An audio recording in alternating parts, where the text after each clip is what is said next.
So that's a good intro. Yeah. So, because nobody's ever seen this presentation, because I had to put this together over the past couple of weeks. So, bear with me if I get a little fumbled up in there. I am this year, 2014, have been invited to fish on the Hobie team. So that's kind of an honor of mine. That was a 2013 goal, and it was accomplished. Oh, you got a ticket? No, you so this is my boat that I fish out of. It is it's a Hobie Outback, and in my mind, it's one of the best. But you know, kayak fishing for fun, for freedom, for sport. You know, everybody has their own reasons why they get into it or why they do it. Whether it's just to have a good time to get your kids on the water, if you're doing it for exercise, for shoulders and arms, or you're pedaling with a Hobie just to keep your legs up. I've had 4 knee surgeries, 2 ACL reconstructions. This is the best rehab that I've ever had, and I've been through a lot of different rehab facilities to get through that. And this has been phenomenal. I can do things today with my legs that I couldn't do 3 years ago. So. This is this is just one corner picture. If some of you may have heard of Ride the Bull, I think this year we had over 300 boats there, over 400. How many? Over 500. It's 483 or something crazy like that. But this is one little corner. We had to come way off on the side to get in it. Actually, on the other side of the rock wall is where most of the boats, if I'm not mistaken, were putting in. And I kind of throw this in there just. It's a neat environment. I know there's some people here that don't have kayaks, that haven't been involved in it. It's a really close, tight-knit community. There's not a lot of selfishness that goes on. People are really willing to open up and share, you know, what they're doing, what their successes are, and that's a big part of what drew me into it.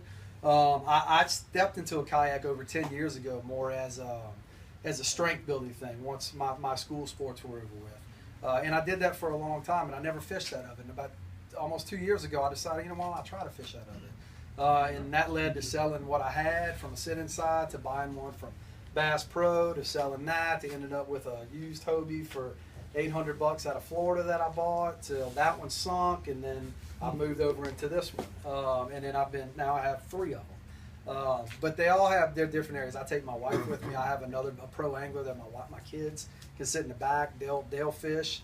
Well, I'll sneak them out of school sometimes, and I've had it where I can stand in the back, and my little one just wants to pedal, right? So she gets in there and she pedals, and it's a trolling motor, and I just get to fish. She just does her little thing. But the trout really come up into the first quarter-mile Lake of the Tchefuncte River once a year, and it's unbelievable. Every time we've been, 2 years ago and this past year in the kayak, it was a limit every time. So it's good, it's easy, and it's fun. When I put this together, my thought was, what do I do when I'm coming into a new area? What are the first steps I take when I'm going to an area that I'm familiar with? And maps is one of the big things that I try to look at. You know, you've got your Google Maps online. You've got your standard maps that are made right here, Mandeville, Slidell, or somewhere on the North Shore. You know, and you've got things that you can print out. I mean, I'm going to Florida next week to fish, and I sat out the other day and just printed stuff out, taped it together. I feel like I was in kindergarten, and then bring it to Kinko's and they'll laminate it for $8. It's not a big deal. So, you know, you could take little areas of marsh and blow them up and do a lot of things with them. But when you're first getting into this, when you want to figure out what you want to do, what species you want to target, are you going for flounder, are you going for bass, right now you're going for sockeye, or is it redfish or trout? And you know, how brave do you want to be? Do you want to stay in the marsh? Do you want to get in the bay? Do you want to go out in the lake? Do you want a mothership out to go catch sailfish? You know, those are the things that you need to identify. And once you've identified that, then you can step back and really start honing in on your maps and where you want to go, whether it's Google or standard or building your own, and kind of put together a plan of what you guys want to do, what areas you want to journey to, and know what's going on, know the conditions. We had a tournament 3 weeks ago down in Cocodrie, where everybody thought this was going to be an easy breezy tournament. We're going to show up. The redfish are going to be everywhere. 5 weeks leading up to the tournament, redfish were all over the place. You could not catch them. 2 fronts came through during that same week. We all get there and the water's 5 to 7 feet low. So everywhere we caught fish, there's no fish. Plus we're in Northland that day. So 83 people fished, 14 people weighed in fish. And that's just a matter of not knowing exactly what's going on in the environment around you. So know your winds before, know your tides when you're out there. The last thing you want to do, George Hoban isn't here. We fished a tournament. He said, I'm going in this pond. I'm like, I don't know if you want to do that. And he's like, yeah, I'm doing it. 4 hours later, he calls me. He's like, man, I'm still stuck in this pond. What do you mean? It's only dropped like 6 inches.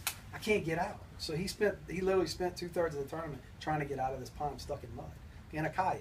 And you can't walk in the mud around The most important thing that I can say is share your plan. Tell somebody where you're going, no matter what you're doing. I have 3 people always know where I'm at. I've got Brendan Bayard, I've got Jason Austin, and Eric Stacy. One of those 3 people can always find out where I'm at. And before my boat hits the water, my wife gets a text, and it may say, "I'm on Highway 1 at the 3rd gate on the left, fishing northeast." And there's usually a name after that, one of those 3 guys. And one of those 3 guys can identify exactly where I'm at. You just can't. I fish alone a whole lot, and you can't. You just can't. You can't take a chance of not coming back. It's not worth it. And that's why. And that's another reason I have a yellow kayak. If something happens and I get turned over and I get washed out in the Gulf, I want to be able to find me. I don't want to be hiding out there in a green one going, "I'm right here." So we've got that. These are some of. I don't know how well you can see this, but see, there's some of the maps that I look for specifically during the winter. Dead end canals. I mean, a lot of people have heard of Gohagen's and Slidell out of the Wrigley's.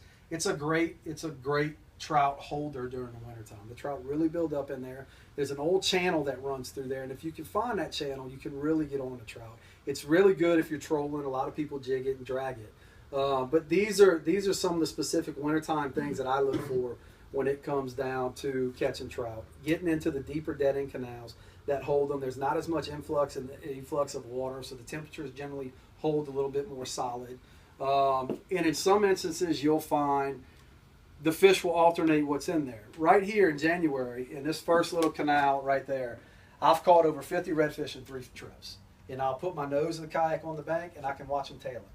And I'll just catch one, and I'll sit there. 5 minutes later, there's another one tailing, and it's just one after another. And they're all solid, good tournament redfish.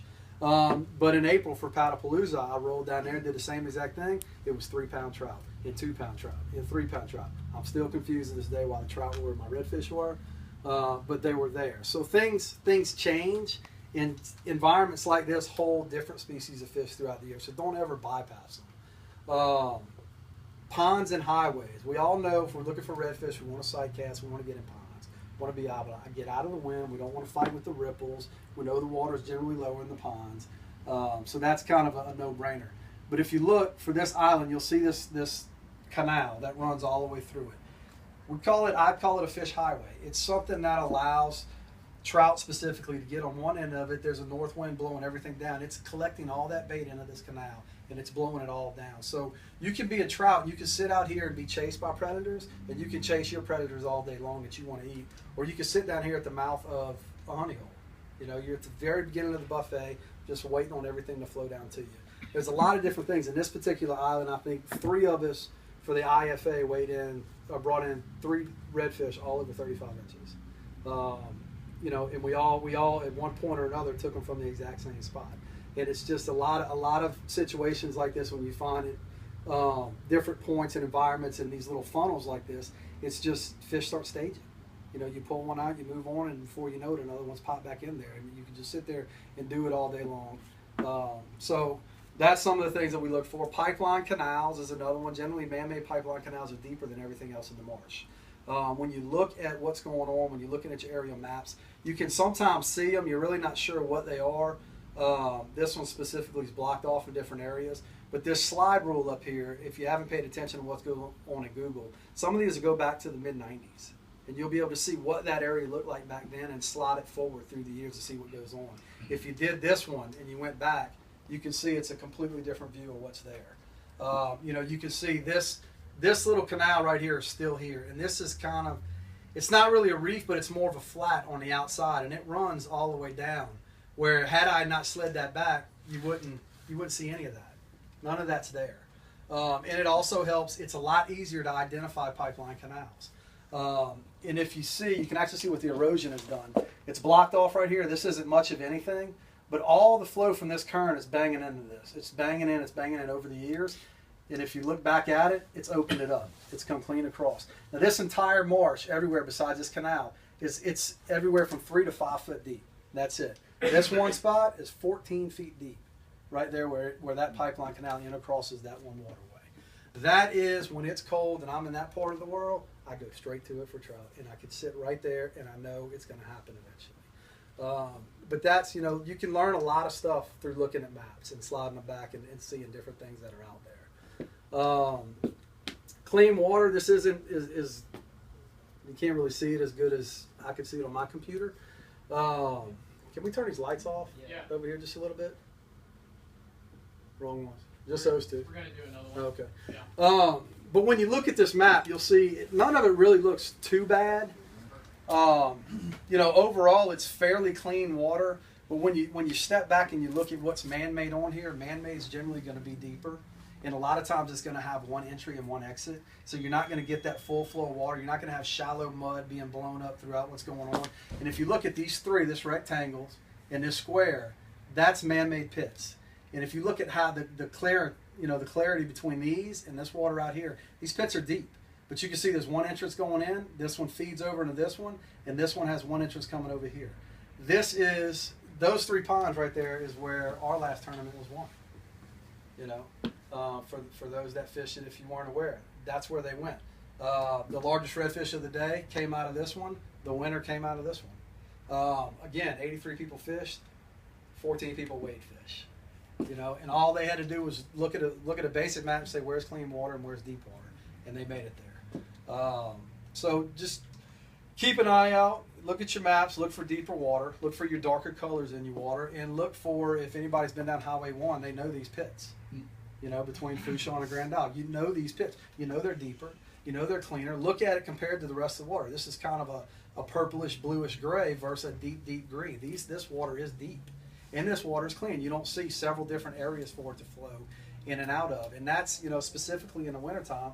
That's what we're looking for. We're looking for places where all these fish can get in deep water, where the temperature stays more constant than in 5 feet of water, and they'll generally pick a corner in there and they'll pile up in it. Now, wintertime fishing. Number one thing that my wife keeps telling me is I need to learn how to sleep late, which is tough for me. But sleeping late's good. Evening time fishing in the winter is phenomenal. It's cold in the morning. Sometimes the water's 46 degrees. By the evening time, it's 55, and the fish are just explosive. They're everywhere. But again, deep water, cold water, fine water that's constant. Fine water it's got currents coming in and out of it, but it's not just a constant flow. It's not a steady change in temperature throughout the day. My biggest point of the night in everything that I do is during the winter, think north of south. So when I say that, everything we're fishing is in South Louisiana, basically. You want to think during wintertime, you want to think as far north as you possibly can of all the southern regions you're looking at. And I'll touch on this for each period of the 4 seasons. But if you drew your latitude or longitude or whatever those lines are on the map that go left and right, they are the latitude lines. If you took a map and you broke that down and you put 4 latitude lines throughout all the areas that we fish, and you just pay attention to Marsh and Bayou, the Coastal Angler, to Louisiana Sportsman, to what Tide's putting out there, the North Shore Report. If you pay attention to that, you'll see the majority of these reports and solid fish are coming from inside one of those latitude lines. Latitude? Mm-hmm. Inside one of those latitude lines. Right now, your furthest northern line is where all those reports are going to be.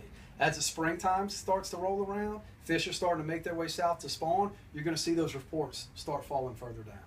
And as the summertime comes, you're going to see those reports start falling further down. And as long as you can keep with the transition and find when the holding period is for those fish, during that time of year, it'll take so much guesswork out of what you're doing. You're not going to fish the same places today as you're going to fish 3 months from now. I mean, you can, it's just not going to be as productive. So that's, when wintertime, you think north or south. Think 4 latitudinal lines, north, the wintertime, spring, summer, and then fall is moving back in. In the winter, we've got minimal bait. A lot of bait's been eaten, a lot of bait's died, a lot of bait's hiding. The cold water does a number. I saw there was a big report out of the Carolinas somewhere. There was a pretty big speckled trout kill that their temperatures got pretty low in the past 2 weeks, and it was horrible. Know your hunting seasons. Be respectful to everybody that's out there. We do a lot of winter fishing. Those of us that do the tournament things, and we can run into some duck hunters here and there. I mean, these guys get out early. They're zooming by you in the middle of the night or early in the morning to get where they need to be. They're on the water. Their decoys are out. They're sitting in their blinds. An hour before daylight, they're freezing. They're waiting for a duck to come by. As soon as the sun comes up, a yellow kayak comes into the pond.